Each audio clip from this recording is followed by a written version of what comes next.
Good morning students. बेटा आज हम जो हमारा पाठ है बिशन की दिलेरी, उस पाठ के शब्दार्थ और प्रश्न उत्तर करेंगे। तो सबसे पहले आज हम जो कर रहे हैं वो है हमारे शब्दार्थ। तो पहला शब्द देखते हैं बेटा हमारा क्या है।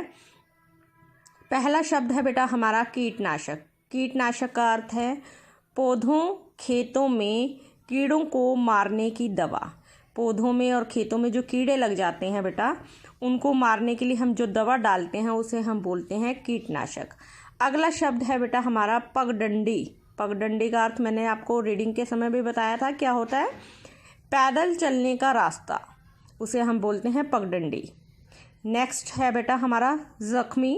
जख्मी का अर्थ है बेटा घायल।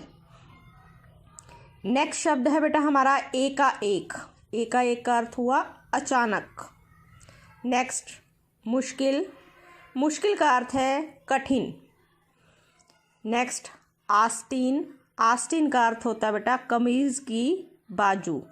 जो हम कमीज़ डालते हैं उसकी जो स्लीव्स होती है, इंग्लिश में स्लीव्स बोलते हैं, हिंदी में हम उसको बाजू बोलते हैं। नेक्स्ट है बेटा हमारा उम्मीद। उम्मीद का अर्थ होता है आशा। अगला शब्द कामयाब। कामयाब का अर्थ क्या हुआ? सफल। वह तीतर की जान बचाने में सफल हुआ, यानी कि कामयाब हुआ। अगला शब्द है बेटा हमारा देखिए अजनबी। अजनबी का अर्थ क्या है? अनजान व्यक्ति। जिसको हम नहीं जानते ऐसे व्यक्ति को हम बोलते हैं अजनबी। नेक्स्ट शब्द है बेटा हमारा खपरैल। खपरैल का अर्थ होता है बेटा जो छत मिट्टी से बनी हो, सीमेंट या ईंटों से ना बनी हो, जो मिट्टी से बनी हुई छत होती है उसे हम बोलते हैं खपरैल। नेक्स्ट शब्द है बेटा हमारा छप्पर। छप्पर से होता हुआ नीचे आ जाता है बिशन, तो छप्पर का अर्थ है बेटा घास फूस से बनी हुई छत। घास फूस से बनी छत को हम बोलते हैं छप्पर। लास्ट और अंतिम शब्द है बेटा हमारा रोबदार। रोबदार का अर्थ क्या हुआ? उन्होंने रोबदार आवाज़ में कर्नल ने पूछा था ना तुम कौन हो, तो रोबदार का अर्थ मैंने आपको बताया रोबीला भी हो सकता है, और दूसरा अर्थ हो सकता है इसका प्रभावशाली। तो इसके दो अर्थ हैं, तो मैंने तो यहाँ पर एक ही लिखा है, आप दोनों में से कोई भी याद कर सकते हैं। धन्यवाद। नेक्स्ट है बेटा इस पाठ के प्रश्न उत्तर। तो पहला प्रश्न देखते हैं। हमारा पहला प्रश्न है, जी हाँ हमारे पास लाइसेंस वाली बंदूकें हैं। सरपंच माधो सिंह भी हमें जानता है। शिकारियों ने कर्नल साहब से क्या सोचकर ऐसा कहा होगा? जब कर्नल साहब ने उनसे पूछा कि आप यहाँ पर तीतर मारते हैं, तो उन्होंने कहा कि हाँ हमारे पास लाइसेंस वाली बंदूकें हैं, और जो सरपंच है यहाँ का माधो सिंह वो भी हमें जानता है। तो उन्होंने क्या सोचकर ये बात कही उन्हें?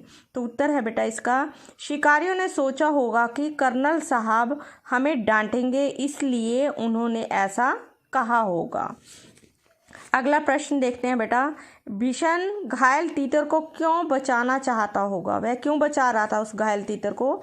तो आंसर है बेटा इसका, बिशन घायल तीतर को इसलिए बचाना चाहता था क्योंकि उसे शिकारियों द्वारा तीतरों को मारना बहुत बुरा लगता था। जो शिकारी तीतरों को मारते थे उनका यह काम उसे बहुत ज़्यादा बुरा लगता था। वह जानता था कि शिकारी इस तीतर को खेत में ढूंढ नहीं पाएंगे और घायल तीतर यहीं तड़प तड़प कर मर जाएगा, इसलिए वह उसे बचाना चाहता था। अगला प्रश्न देखते हैं बेटा हम अपना, घायल तीतर को बचाने के लिए उसे किस तरह की परेशानियां हुई?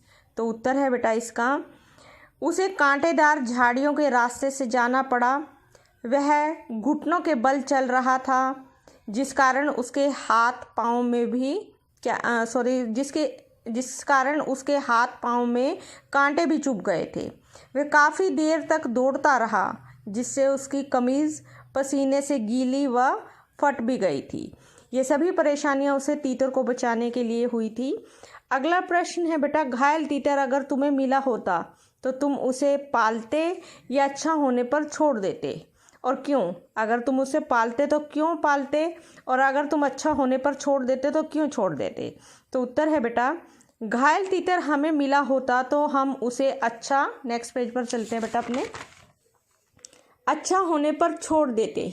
क्योंकि सभी पशु पक्षियों को स्वतंत्र रहने का अधिकार है। सभी को आज़ादी प्रिय होती है बेटा, और सबको आज़ाद रहना अच्छा भी लगता है।